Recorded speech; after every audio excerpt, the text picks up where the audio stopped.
Friends नमस्कार। हमने international affairs को डील किया कि कौन कौन से टॉपिक्स इंपॉर्टेंट हैं and now we are going to deal with polity section and these are the topics that have been frequently in the news, जैसे कि Delhi ordinance, Manipur ethnic strife, anti defection, sedition, new education policy, same sex marriage, NCERT rationalization, NCERT books rationalization of course, 15th finance commission, Center for Policy Research and FCRA, NIRF ranking, Election Commission appointment, Governor, pension, old pension scheme and new pension scheme, and Rahul Gandhi ji का जो criminal defamation लगा, MPs disqualification, of course there comes a question on RPA, then internet shutdown and then remote voting facility, then 50 साल basic structure doctrine का, then largest populated country India का बनना, फिर census अभी होने वाला है, देन पुलिस इनकाउंटर खासकर यूपी, यूनिफॉर्म सिविल कोड अभी चर्चा में है, प्राइम मिनिस्टर ने इस पे बात भी करी, देन इसी से related Hindu undivided family, and then federalism पे क्रिटिसिज्म हो रहा है। तो आईआर हमने कर लिया है। नाउ इसका मैं लिंक डिस्क्रिप्शन में देता हूं और आप टेलीग्राम से जुड़े, ये हम इसको टेलीग्राम पे पूरा प्रोवाइड करेंगे पीडीएफ को, ठीक है। पीडीएफ या आप फोटो खींच के प्रोवाइड, पीडीएफ ही करेंगे। ओके, तो मैं कलर चेंज कर लेता हूं। ओके, थोड़ा सा मैं एक्सप्लेन करता हूं कि ये क्या इश्यूज रहे हैं और कुछ इंपॉर्टेंट इश्यूज को बेस्ड ऑन योर कमेंट्स हम देखते हैं, कुछ इंपॉर्टेंट इश्यूज को हम डिस्कस करने का कोशिश कर सकते हैं, राइट। ओके, बेस्ड जितना टाइम मिलता है। ओके, दिल्ली ऑर्डिनेंस, ये जो टॉपिक है ये चर्चा में क्यों है? क्योंकि आपको पता है कि 11 मई 2023 को सुप्रीम कोर्ट की, ऑनरेबल सुप्रीम कोर्ट की 5 जज कॉन्स्टिट्यूशन बेंच ने एक यूनानिमस, यानी कि पांचों जज का सेम ओपिनियन था, एक फैसला सुनाया और उसमें यह कहा कि जो एंट्री नंबर 41 है जिसमें सर्विसेज की बात कही गई है, यह दिल्ली सरकार के अंतर्गत आएगा। अब आपको अगर पीछे का डिस्प्यूट याद हो तो 2018 में भी इस पे सुप्रीम कोर्ट ने एक फैसला दिया था और उसमें भी बहुत सारी हिदायतें दी गई थी एलजी को कि कैसे जो स्टेट गवर्नमेंट ऑफ दिल्ली है, जो पॉपुलरली इलेक्टेड है, तो उससे रिलेटेड जो जजमेंट्स आया था, फिर उसी को हम लोग यहाँ पे कंटिन्यू कर रहे हैं। बट इसमें क्या मैटर आया है कि सिर्फ 8 दिन के बाद, यानी 19 मई को जो सेंट्रल गवर्नमेंट है वो एक ऑर्डिनेंस लेके आ जाती है और उस ऑर्डिनेंस में बेसिकली काइंड ऑफ ऐसा है कि जो जजमेंट है उसको एक तरह से इग्नोर किया गया है। नाउ अगेन ये चीज़ें आपने देखा भी होगा न्यूज़ में, जो दिल्ली के सीएम हैं श्री अरविंद केजरीवाल जी, तो उन्होंने बहुत सारे जो अपोजिशन पॉलिटिकल पार्टीज हैं उनसे समर्थन मांगा कि ये संविधान का उल्लंघन है, आप लोग हमारा साथ दीजिए। आफ्टर इनिशियल हेजिटेशंस कांग्रेस ने भी साथ दिया और इस पे जम्मू कश्मीर से उनको साथ मिला, बट वहाँ पे एक तंज भी कसा गया कि जब जम्मू कश्मीर का स्टेटस चेंज हुआ तो आपने तो बड़ी बड़ी बातें कही थी। बट ठीक है, ये सारी न्यूज़ में चल रही थी चीज़ें। All the point is here कि यहाँ पे क्वेश्चन ये है कि जैसे कि जो पैनल बन रहा है तो उसमें सीएम है, प्रिंसिपल सेक्रेटरी होम है और चीफ सेक्रेटरी हैं। तो ये क्वेश्चन ये है ना कि दो ब्यूरोक्रेट, दो सिविल सर्वेंट एक पॉपुलरली इलेक्टेड सीएम को इस ऑर्डिनेंस के तहत ओवर रूल कर देंगे, तो ये चीजें ठीक नहीं है और ये चीजें इसी पे आपको अपने आंसर को बेस बनाना है। और इवन अगर एलजी और कमिटी में डिफरेंसेस होगा तो एलजी की ओपिनियन प्रिवेल करेगी। तो इन्हीं सारी चीज़ों पे जो न्यूज़पेपर में आर्टिकल्स आती हैं वो मोस्टली क्रिटिसिज्म में होती हैं इस ऑर्डिनेंस के। नाउ सुप्रीम कोर्ट जो है इस चीज़ को फिर से इस पे सुनवाई होगा कि क्या ये ऑर्डिनेंस सही है या गलत है। नाउ मणिपुर एथनिक स्ट्राइफ, जो अभी 4 मई का शायद जो वीडियो था वो सामने आया और काफ़ी दुखद घटना थी और इस पे prime minister broke his silence after 78 days और सुप्रीम कोर्ट ने भी कहा, इवन जबकि सुप्रीम कोर्ट में एक पीआईएल फाइल हुआ भी था, तो सुप्रीम कोर्ट ने भी इस चीज़ को लेकर के कहा है कि गवर्नमेंट को कहा है कि आप जल्दी से स्टेप लीजिए वरना हम स्टेप लेंगे।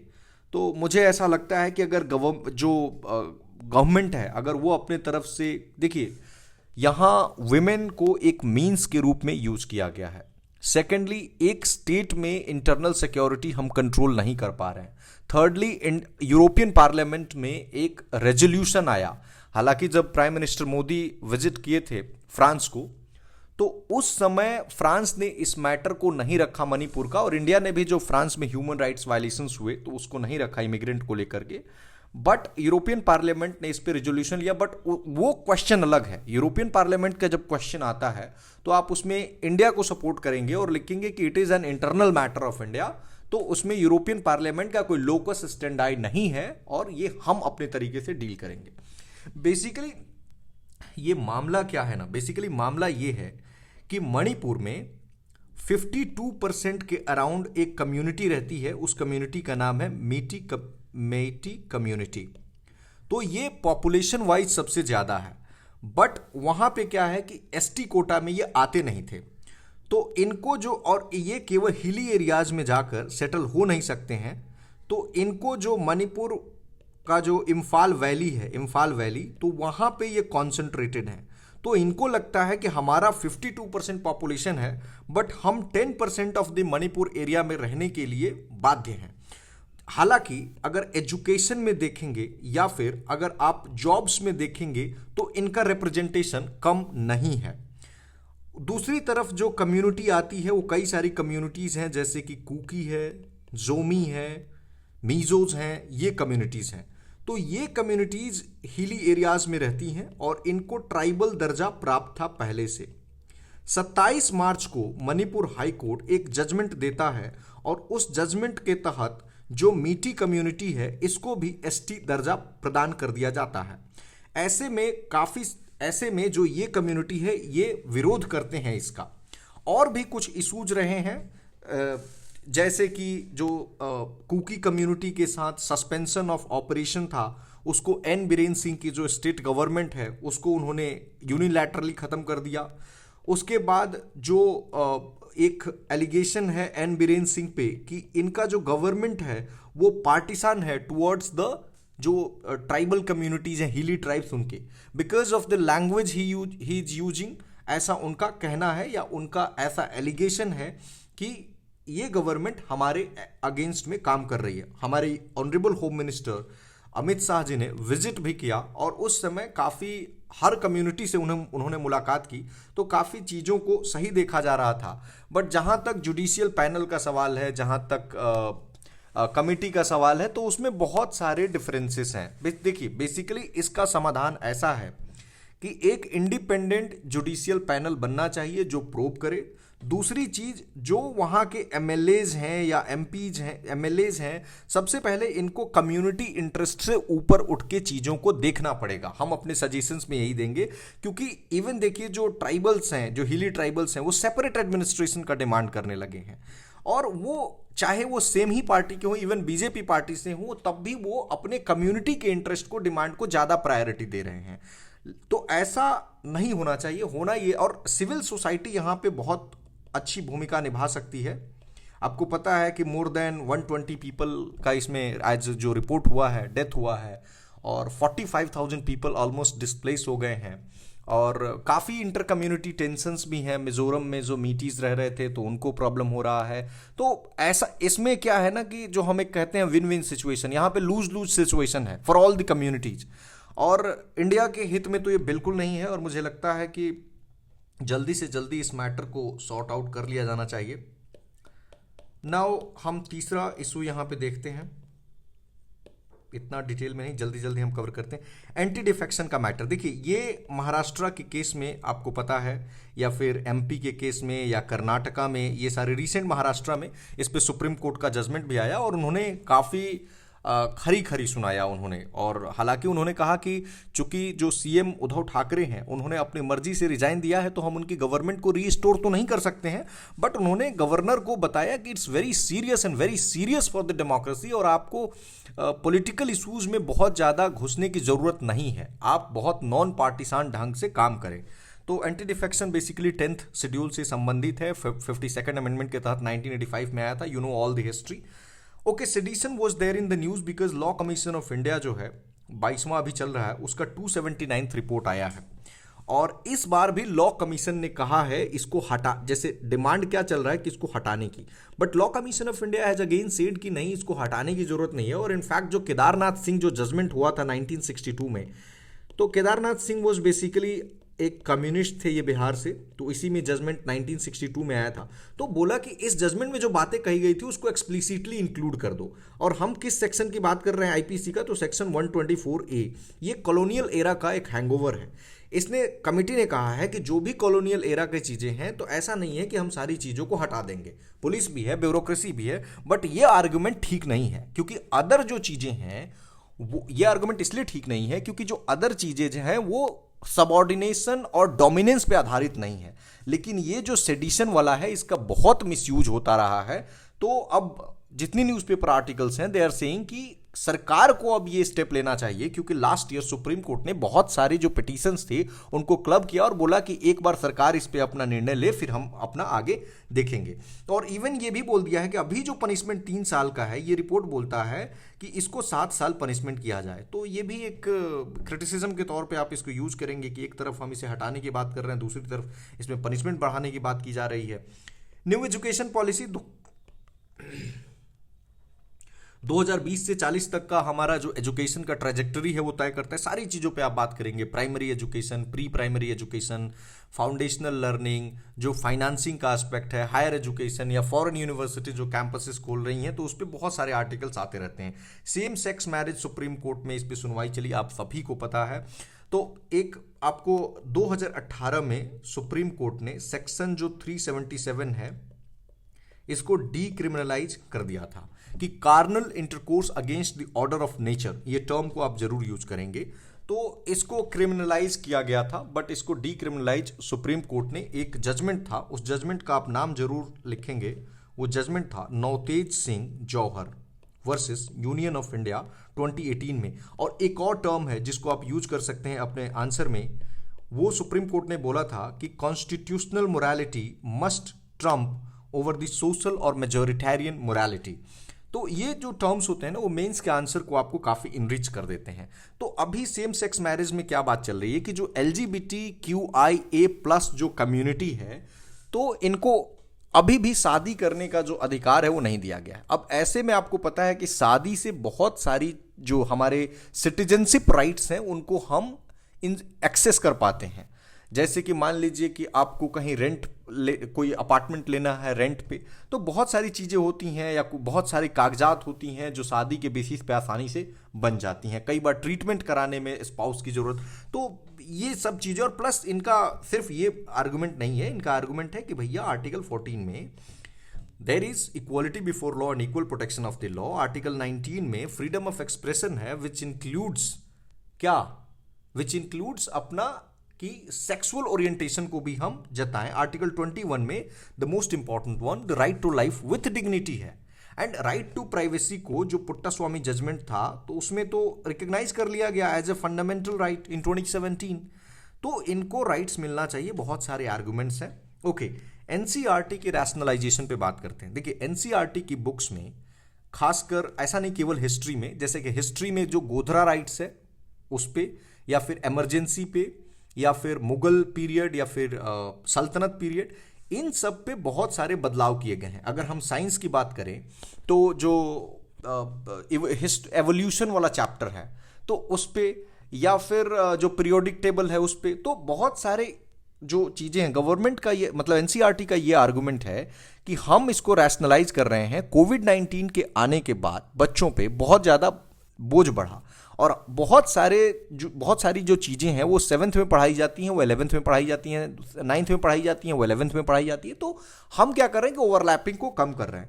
बट जो स्कॉलर्स हैं या जो एकेडमिशियंस हैं वो बहुत इसका विरोध कर रहे हैं। वो कह रहे हैं कि गवर्नमेंट जो है वो अपने आइडियोलॉजी के अनुसार चीज़ों को चाहती है कि हिस्ट्री को बदले। उनका ये आर्गुमेंट है। दूसरी चीज़ कि TDC एक होता है, टेक्स्ट बुक डेवलपमेंट कमेटी, तो ये कह रहे हैं कि जब आप रैशनलाइजेशन कर रहे हैं तो आप किन से कंसल्ट कर रहे हैं ये नहीं पता। और बहुत सारे लोग जब टेक्स्ट बुक डेवलपमेंट कमेटी में थे तो उनसे ये रैशनलाइजेशन में कंसल्ट ही नहीं किया गया। तो ये सारे कुछ क्रिटिसिज्म उसके हो जाते हैं। नाउ 15th फाइनेंस कमीशन बहुत इंपॉर्टेंट है। अच्छा, फाइनेंस कमीशन का आंसर लिखते समय पहला लाइन आप जरूर लिख दीजिए कि ये जो फिस्कल फेडरलिज्म है उसका एक विल के रूप में काम करता है। और सबसे बड़ी बात जो होती है ना कि अनलाइक अदर कमीशंस, जो फाइनेंस कमीशन का रिकमेंडेशन होता है ना, गवर्नमेंट उसको इग्नोर नहीं कर पाता है ज़्यादा। मतलब मोस्टली आप देखेंगे कि इवन आप 14th फाइनेंस कमीशन का देखिए, उसने कहा कि जो डेवल्यूशन है स्टेट्स को वो 32% से बढ़ा के 42% कर दिया जाए, तो कर दिया गया। हालांकि अभी 41% है, बिकॉज जो जम्मू एंड कश्मीर है उसको यूनियन टेरिटरी के रूप में बनाया गया। तो फाइनेंस कमीशन का रिकमेंडेशन खासकर devolution of finances, horizontal distribution और वर्टिकल डिस्ट्रीब्यूशन, और साथ में पंचायतों को लेकर के खासकर अगर आप मेंशन करते हैं तो ये बहुत अच्छा होगा आपके लिए। एक न्यूज़ था जो सेंटर फॉर पॉलिसी रिसर्च है, तो इसकी जो लाइसेंस है इसके रद्द करने को लेकर के, और इससे इंपॉर्टेंट हो जाता है GS2 में एक टॉपिक है एनजीओ का, और उससे रिलेटेड है फॉरेन कंट्रीब्यूशन रेगुलेशन एक्ट। तो क्या एनजीओज में क्या समस्याएं हैं और एनजीओ क्या क्या काम करती है, लास्ट माइल डिलीवरी या फिर जो लास्ट पर्सन तक जो उसका कांटेक्ट है, या इंफॉर्मेशन का डिसेमिनेशन हो या अवेयरनेस जनरेशन हो, talk about each and everything. और आईबी की रिपोर्ट को आप मेंशन करिए कि कुछ कुछ एनजीओज हैं जो हमारे जीडीपी को कम करने में कैसे फॉरेन वेस्टेड इंटरेस्ट के रूप में काम करते हैं। Talk about both these things. Vivek Debroy ने एक आर्टिकल लिखा बहुत अच्छा NIRF पे, नेशनल इंस्टीट्यूशन रैंकिंग फ्रेमवर्क। वैसे तो डायरेक्टली मेंस में क्वेश्चन पूछा जाए चांस कम है, but I think education is there a topic in GS2, और उस पर अगर कोई आंसर आप लिख रहे हैं तो इसको एज अ डेटा आप यूज कर सकते हैं। जैसे इसमें क्या है ना कि एक रीजनल गैप देखने को मिल रहा है कि मोस्ट ऑफ द जो इंस्टीट्यूशन जो टॉप 100 में है वो या तो तमिलनाडु में है या दिल्ली में है, ये बातें हैं। और रैंक 1 किसको मिला है, तो ऑफ कोर्स DU का कॉलेज है ओवरऑल कॉलेज की रैंकिंग में, तो Miranda house, and second is Hindu college. Okay, ये प्रीलिम्स पॉइंट ऑफ व्यू से इंपॉर्टेंट हो सकता है। और IIT मद्रास तो आपको पता ही है। Okay, EC appointment, election commission of appointment को लेकर के एक बहुत ही बड़ी जजमेंट आई इस साल, और वो ये था कि एक पैनल बनेगा और उस पैनल में CJI, prime minister and leader of opposition Lok Sabha, ये लोग रहेंगे इस पैनल में। और आर्टिकल 324 के तहत इनका अपॉइंटमेंट होता है इलेक्शन कमीशन ऑफ इंडिया, यानी कि जो एक मेंबर CEC हैं और बाकी 2 मेंबर नॉर्मली होते हैं, तो इनका अपॉइंटमेंट ये पैनल करेगा।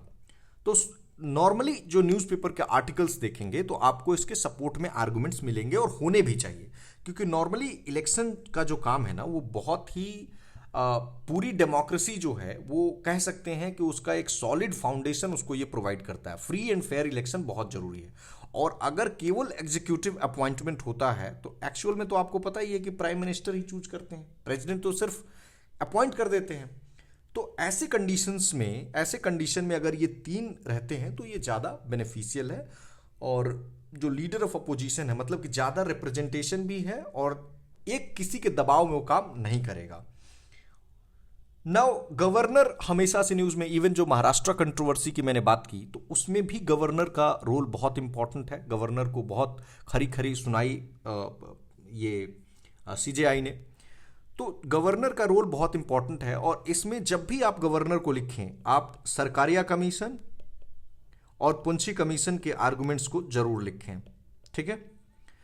और BR अम्बेडकर जी ने जो कॉन्स्टिट्यूएंट असेंबली में डिबेट किया था, और उसमें गवर्नर की रोल को उन्होंने बातें कही थी, कैसे एक नॉन पार्टिसान रूप में काम करना चाहिए as a constitutional head of the state, as a de jure authority, not as a de facto authority, उसको आप जरूर मेंशन करेंगे।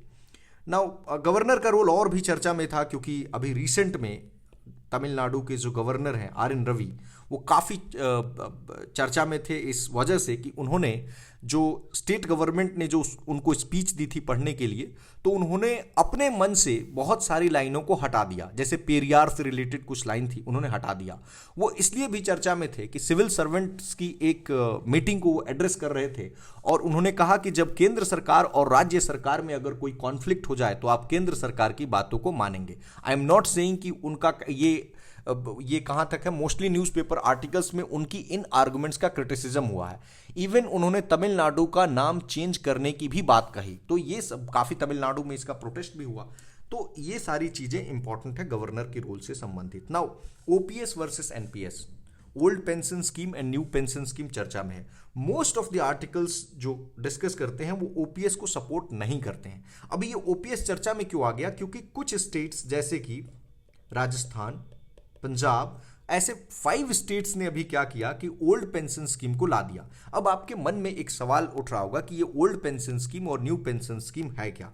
बेसिकली जो न्यू पेंशन स्कीम है ना, इसमें आपकी कंट्रीब्यूशन पे आधारित है, और दूसरा चीज ये है कि ये मार्केट लिंक्ड है। तो यहां पे जो आपका पैसा मिल रहा था वो ज्यादा मिल रहा था, और यहां पे एक सीधा सीधा समझने के लिए आप ये समझिए कि आप कंट्रीब्यूट करेंगे, आपका एम्प्लॉयर कंट्रीब्यूट कर रहा है, और फिर मार्केट लिंक्ड चीजें हैं, आपको कितना मिलेगा फिक्स नहीं। यहां पे क्या है कि आप रिटायर होंगे, आधा पैसा आपको मिलता रहेगा, और एक फिक्स्ड रिटायरमेंट का भी पैसा मिलता है। बट क्या है ना कि ओपीएस की वजह से जो स्टेट की फाइनेंशियल बर्डन है वो बहुत ज्यादा बढ़ जा रहा है। इवन जो स्टेट का जो जीएसडीपी है उसका कई % इसी पे चला जाता है। तो इसीलिए कहा जा रहा है कि एनपीएस को, बट एनपीएस को भी आप जब कंक्लूजन लिखेंगे तो उसमें सपोर्ट नहीं करेंगे, आप एक मिडिल ग्राउंड की बात करेंगे, और Andhra Pradesh present a perfect example of this. आप सर्च करेंगे गूगल में कि what is Andhra Pradesh model of the pension scheme. Okay, now RPA चर्चा में था। राहुल गांधी जी को जो क्रिमिनल डिफेमेशन उन्होंने कर्नाटका के कोलार में उन्होंने 2019 के जनरल इलेक्शन के समय, 17th जनरल इलेक्शन, उस समय उन्होंने कुछ स्पीच दिया था, और गुजरात के एक सूरत कोर्ट में उनको ये फैसला सुनाया गया, और इसमें अभी मामला चल भी रहा है कि भाई हाईएस्ट पनिशमेंट क्यों सुनाया गया, 2 इयर्स का मैक्सिमम इम्प्रिजनमेंट है, तो ऐसा क्यों कहा गया। उन्होंने ऐसा कुछ बोला था कि सारे मोदी नाम के ही लोग चोर क्यों होते हैं। तो एमपीज की डिस्क्वालिफिकेशन पे काफ़ी चर्चा रहता है, और कई बार सवाल आया, और एक सवाल तो आरपीए पे हमेशा बनता है, and this is one of the most ignored section, जो लोग करके जाते नहीं, और एक सवाल कंफर्म होता है। ओके, इंटरनेट शटडाउन पंजाब में भी किया गया, मणिपुर का इंटरनेट शटडाउन आपको पता है। तो इंटरनेट शटडाउन और जो डिजिटल इंडिया को लेकर के अभी जो नया बिल है, तो इसको लेकर के एक सवाल बन जाए तो मैं आश्चर्य नहीं करूंगा। और जम्मू कश्मीर का जो भासीन जजमेंट आया था, जम्मू कश्मीर का जो इंटरनेट शटडाउन हुआ था, तो उसको आप जरूर मेंशन करेंगे। इलेक्शन कमीशन ऑफ इंडिया एक नया लेकर के आया है, बहुत ही अच्छा प्रोविजन है वैसे तो ये, रिमोट वोटिंग फैसिलिटी जिसको कहते हैं आरवीएफ। और बेसिकली क्या होता है ना, हमारे देश में मिलियंस ऑफ माइग्रेंट्स हैं, जैसे बिहार, यूपी, असम, वेस्ट बंगाल, उड़ीसा से दूसरे राज्यों में काम करने जाते हैं। अब वो वोट डालने के लिए सिर्फ नहीं आते हैं, तो ऐसे केसेस में इलेक्शन कमीशन ऑफ इंडिया का ये प्रपोजल है कि क्यों ना हम वहीं पे कुछ व्यवस्था कर दें जिससे कि ये लोग वोट कर दें। तो अगर कोई भी आपको चीज इलेक्शन कमीशन के रिफॉर्म्स पे आता है तो आप आरवीएफ को जरूर लिखें। ओके, नाउ 50 साल पूरा हुआ है बेसिक स्ट्रक्चर डॉक्ट्रिन का, और 1973 में ये जजमेंट आया था। और एक बात याद रखेंगे कि आज तक 13 जजेज की कॉन्स्टिट्यूशन बेंच किसी अदर केस में नहीं बैठी, ये केशवानंद भारती को छोड़ करके। तो और फैसला भी क्रिटिसिज्म में जब आपको लिखना होगा तो लिखिएगा कि 6 जजेज ने इस जो वर्डिक्ट आया इसका विरोध किया था, और मात्र एक जज के मतलब 7 जज और 7:6 था, तो ये फैसला हो पाया था। तो बेसिक स्ट्रक्चर डॉक्ट्रिन कैसे इवॉल्व हुआ है और कैसे ये इम्पॉर्टेंट है, आप इसको बहुत इंपॉर्टेंट है। इवन बीपीएससी ने इस बार सवाल भी एक पूछा था, और मुझे उम्मीद है कि अदर और जो बॉडीज हैं वो भी पूछेंगी। Population, we are now 1.42 billion populated country, we have overtaken China. तो डेमोग्राफिक डिविडेंड पे अगर सवाल पूछ लिया जाए, इंडिया का सेंसस 2021 का नहीं हो पाया है, देखते हैं अभी क्लियरली कुछ नहीं है कि ये कब एग्जैक्टली होने जा रहा है, बट प्रिपरेशंस चल रही हैं। तो इस पे अगर demographic dividend, demographic disaster, population as boon और बेन अगर कोई क्वेश्चन आता है तो it would not be a surprise. Police encounter UP में बहुत हुए हैं, तो इस पे पुलिस इनकाउंटर पे अगर कोई सवाल आ जाए, या अगर ह्यूमन राइट्स से रिलेटेड अगर कोई इसको लिंक करके सवाल पूछा जाए, या सुप्रीम कोर्ट की क्या गाइडलाइंस हैं, इसको जरूर आपको पूछे या ना पूछे मेंशन करना ही है।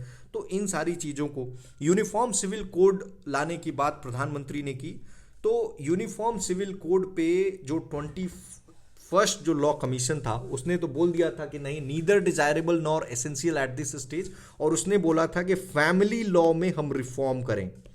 बट अभी फिर से पब्लिक ओपिनियन के लिए गया है, और हिंदू अनडिवाइडेड फैमिली इसका क्रिटिसिज्म होता रहा है कि टैक्स बचाने के लिए ये एक तरीका है, तो इसको हटाया जाए। बेसिकली जो यूनिफॉर्म सिविल कोड है ना, उसमें जेंडर जस्टिस की बात कही जा रही है। दिक्कत ये है कि जितनी भी पर्सनल लॉज हैं, जो भी पर्सनल लॉज हैं, उसमें विमेन को इक्वल राइट्स नहीं दिया गया है।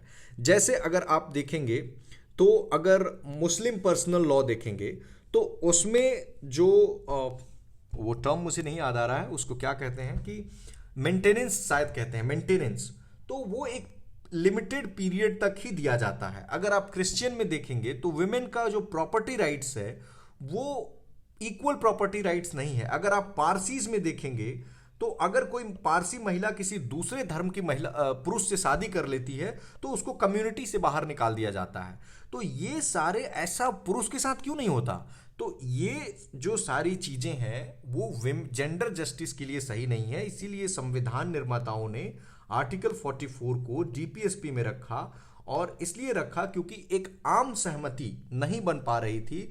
बट जब आप कंक्लूजन लिखेंगे तो आप ये लिखेंगे कि जितने ज़्यादा से ज़्यादा स्टेक होल्डर्स हों उनको साथ में लेकर हमें एक सहमति बनाने की ज़रूरत है, और जो माइनॉरिटी कम्युनिटी है खासकर उसकी जो एप्रीहेंशंस हैं उसको भी साथ में लेकर चलने की ज़रूरत है। और यूसीसी तो इसको मुझे लगता है कि आपको सपोर्ट करना चाहिए कि ऐसा आना ही चाहिए, क्योंकि सुप्रीम कोर्ट ने भी कई सारी अपनी जजमेंट्स में इस चीज़ को हाईलाइट कर दिया है कि गवर्नमेंट इसको क्यों नहीं ला रही है।